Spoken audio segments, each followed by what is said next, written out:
Hello, I'm Corey Walker. I'm one of the spine surgeons here at Cedars-Sinai as part of the Department of Neurosurgery.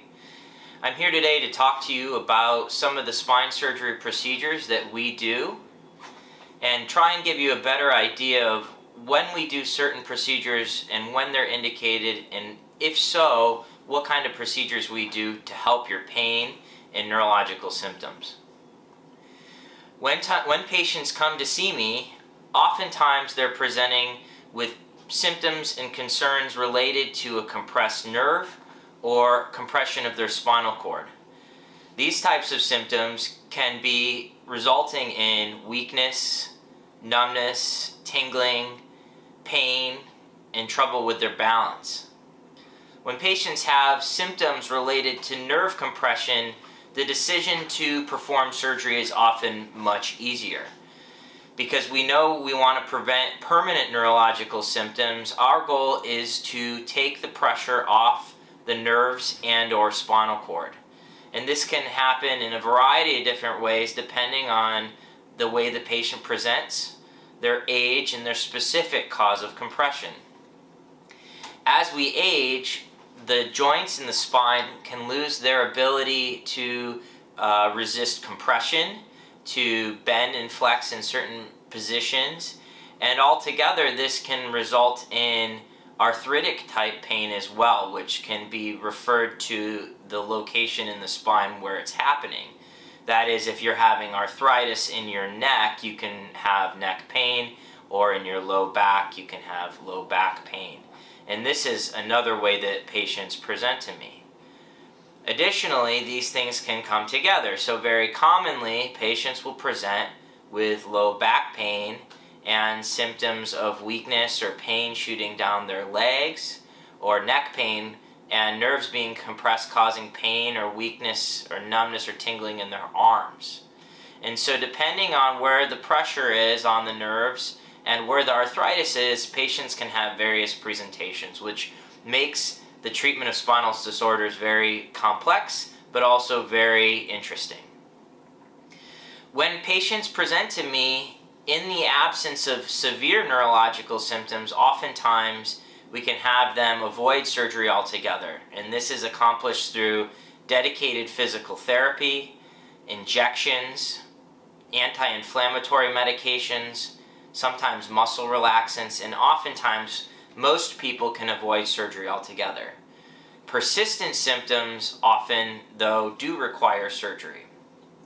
For me, my first goal is to try and avoid surgery in all patients if possible. Again, if someone has neurological symptoms, it changes how we approach them, with severe neurological issues being an indication for performing surgery right away. If patients have subtle symptoms and we can try other things, but then they return to us with an inability to improve their symptoms with non-surgical means, we'll tend to consider the smallest procedure first. My specialty is minimally invasive spine surgery, so I try to use small tubes and a surgical microscope and x-rays and navigation, sometimes even robotics, in order to approach the spine by using these anatomical corridors that don't cut the muscles in and around the spine. Typically, if this happens, there's a nerve that's pressing on the spine. These yellow things are nerves, and what we can do is we can make small little holes in the bone around the nerves and the ligaments and take the pressure off of the spine, nerves, and or spinal cord themselves. These procedures tend to be non-permanent in that they don't affect the longevity of the spine typically, they don't affect the joints, and they don't have any impact on the levels above and below. Sometimes, however, this is not able to fix the problem, and so we need to consider something that's more significant. Oftentimes, we can have a problem with the discs in both the neck and the low back, even in the thoracic spine in the middle of the spine, and we have to replace the disc itself. This can happen in symptoms where the disc has collapsed completely and there's problems with the amount of ability of the spine to resist compression. And when we stand up and load and do our activities, pain can cause those symptoms to worsen. In younger patients and patients that we hope to preserve their mobility, we'll consider doing what's called a disc replacement. Total disc replacement, or arthroplasty, allows patients to preserve motion. This has multiple benefits, including taking off the pressure that can be transferred to the levels above and below the problem in the spine. That is, if we have a problem at this disc and we do something permanently to this disc, such as spinal fusion, where we get the bones to grow together, then it can transfer that pressure onto the level above and below.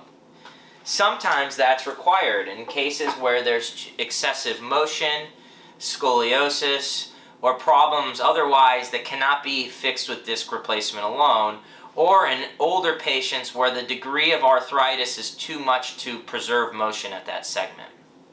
When we do consider motion preservation, we can often place an implant, such as this one here, that allows continued motion across the disc, and that's what we call a disc replacement or an arthroplasty. This can be particularly beneficial in younger patients who hope to maintain the movement in the spine and the specific bones and maintain the longevity of their spine.